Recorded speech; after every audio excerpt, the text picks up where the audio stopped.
அதாவது இந்த ஹாஸ்பிட்டல், அதாவது இஸ்ரேலில் நடந்துச்சுல அந்த பாம் பிளாஸ்ட், அந்த ஹாஸ்பிட்டல்ல யார் யார் இருக்காங்கன்னா உரேன், முஸ்லிம்ஸு, கிறிஸ்டின்ஸு, அரபியன்ஸு அப்படின்னு ஏகப்பட்ட பேர் இருந்திருக்காங்க. அதாவது நிறைய கண்ட்ரீஸ்ல இருந்து இருக்கிறவங்க வந்திருக்காங்க.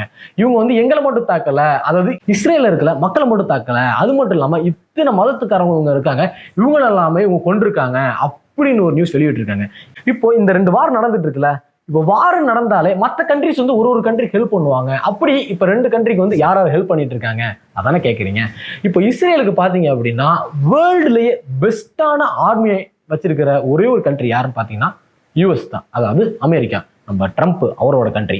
இப்போ அந்த யூஎஸ் வந்து, அதாவது ட்ரம்ப் அவரோட ட்விட்டரை நான் ஃபாலோ பண்றப்போ, அது மட்டும் இல்லாமல் யூரோப்பு, பாகிஸ்தான், இவங்களுமே பாகிஸ்தான் வந்து ஈரானுக்கு தான் சப்போர்ட் பண்ணுவாங்க அப்படின்னு நம்ம எல்லாருமே நினைச்சிட்டு இருந்தப்போ திடீர்னு பாகிஸ்தான் வந்து இவங்களுக்கு சப்போர்ட் பண்ற மாதிரி ஒரு டாபிக் ஒன்று வெளியே வந்திருக்கு.